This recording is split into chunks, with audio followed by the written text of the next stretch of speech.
आजको पहिलो प्रश्न रहेको छ, सुशासन ऐन 2064 ले प्रशासनिक कार्य सञ्चालन गर्दा के कस्ता आधारमा कार्य सम्पादन गर्नुपर्ने व्यवस्था गरेको छ उल्लेख गर्नुहोस्।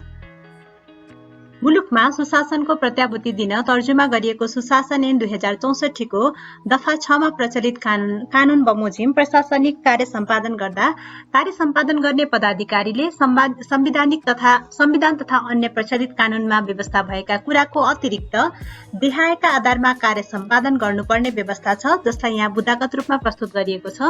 राष्ट्र र जनताको बृहत हितमा आधार भएर समन्वय र समावेशीकरण, कानूनको शासन, मानव अधिकारको प्रत्याभूति, पारदर्शिता, वस्तुनिष्ठता, जवाफदेहिता तथा इमानदारी, आर्थिक अनुशासन एवं भ्रष्टाचार मुक्त चुस्त र जनमुखी प्रशासन, प्रशासन संयन्त्रको तटस्थता तथा निष्पक्षता, प्रशासनिक संयन्त्र र निर्णयमा सर्वसाधारणको पहुँच, विकेन्द्रीकरण तथा अधिकार निक्षेपण र जनसहभागिता तथा स्थानीय स्रोतको अधिकतम उपयोग।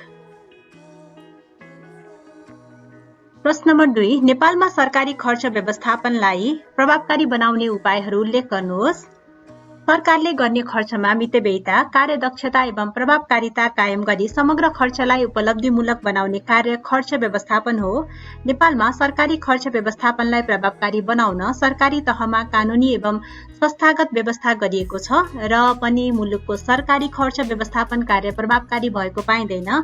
यसका लागि निम्न उपायहरू अवलम्बन गर्नुपर्ने देखिन्छ, जुन यस प्रकार रहेका छन्।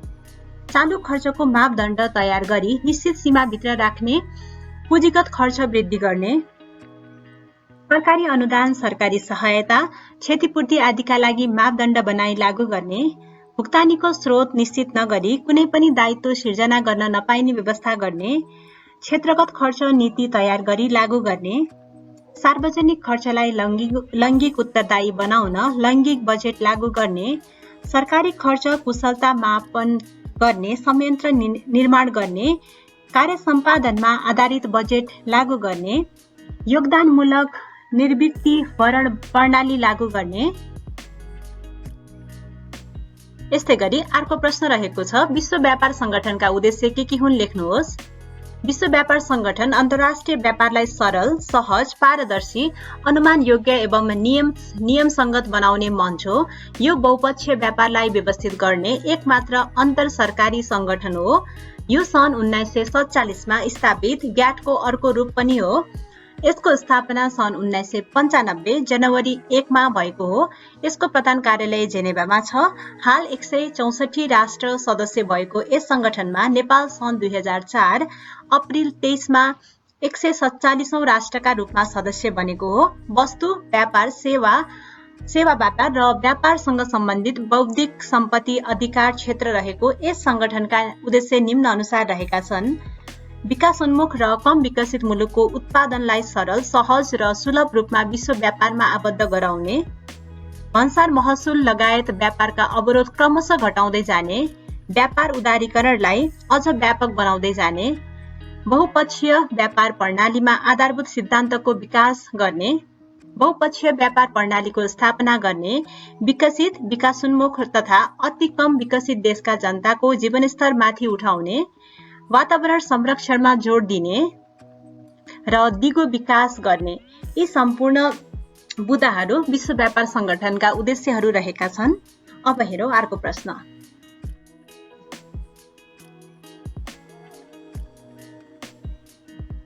अर्को प्रश्न रहेको छ, वित्त नीति भनेको के हो? वित्त नीतिको उद्देश्यहरू उल्लेख गर्दै ती उद्देश्यहरू प्राप्त गर्न वित्त नीतिका उपकरणहरू के कसरी प्रयोग गरिन्छ चर्चा गर्नुहोस्।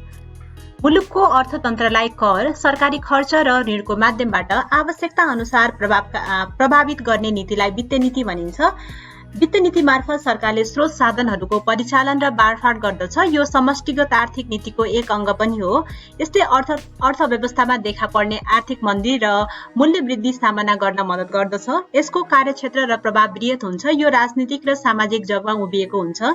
यो सरकारले तर्जुमा गर्दछ र यसको निकट सम्बन्ध सरकारको बजेटसँग हुन्छ। यो आर्थिक वर्ष प्रारम्भ हुनुभन्दा अगाडि जारी हुन्छ। वित्त नीतिको उद्देश्यहरू यस प्रकार रहेका छन्: आर्थिक वृद्धि, आर्थिक स्थायित्व, सामाजिक न्याय, यस्तै गरी वित्तीय नीतिका उपकरणहरू यस प्रकार रहेका छन्। कर।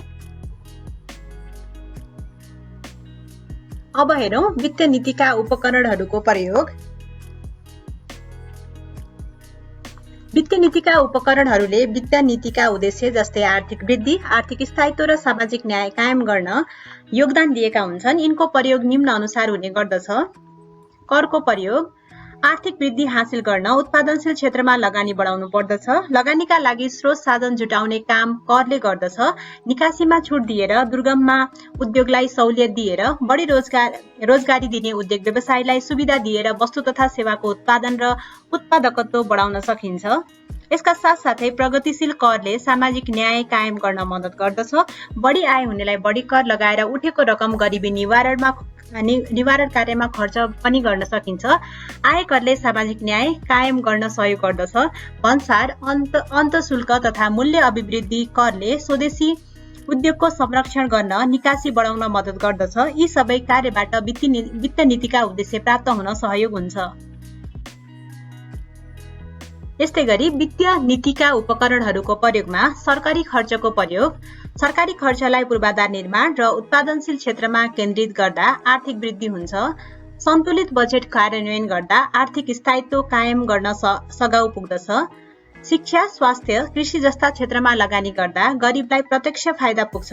वृद्ध भत्ता, पेन्सन, औषधि उपचार आदि जस्ता सामाजिक सुरक्षाका क्षेत्रमा लगानी गर्दा सामाजिक न्याय कायम गर्न सहयोग पुग्दछ।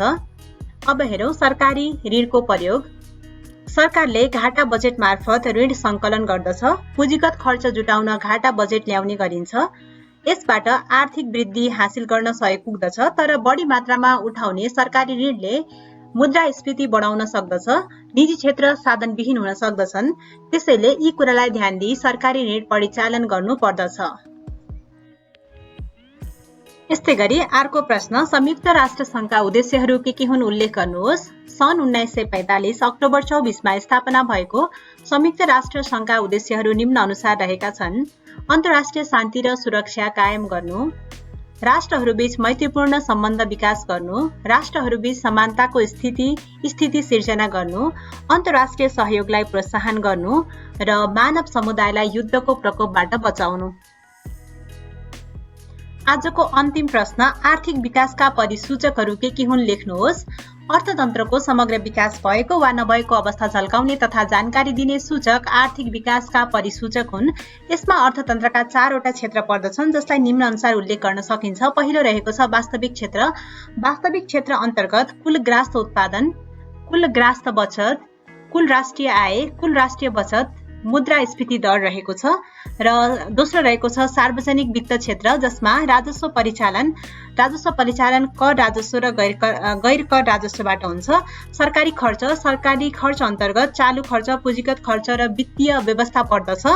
र तिर्न बाँकी सार्वजनिक ऋण अन्तर्गत आन्तरिक ऋण र वैदेशिक ऋण पर्दछन्। यस्तै गरी आर्थिक विकासका परिसूचकमा अर्को रहेको छ ब्याङ्किङ तथा वित्तीय क्षेत्र।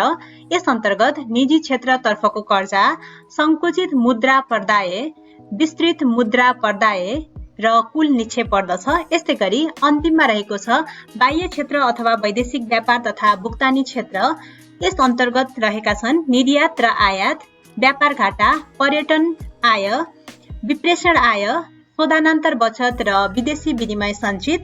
यी सम्पूर्ण बुदाहरूलाई हामीले आर्थिक विकासका परिसूचकहरूका रूपमा हेर्यौं जसमा चाहिँ 4वटा छन्। 4वटा अन्तर्गत पनि हामीले त्यसभित्र पर्ने परिसूचकहरूलाई अध्ययन गर्यौं।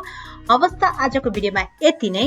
यस्तै महत्त्वपूर्ण जानकारीको लागि हाम्रो च्यानललाई भिजिट गर्नुहोला र यदि तपाईहरु हाम्रो च्यानलमा नयाँ हुनुहुन्छ भने च्यानललाई सब्स्क्राइब पनि गर्न सक्नुहुन्छ र यदि भिडियो मन परेको छ भने भिडियोलाई लाइक पनि गर्न सक्नुहुन्छ।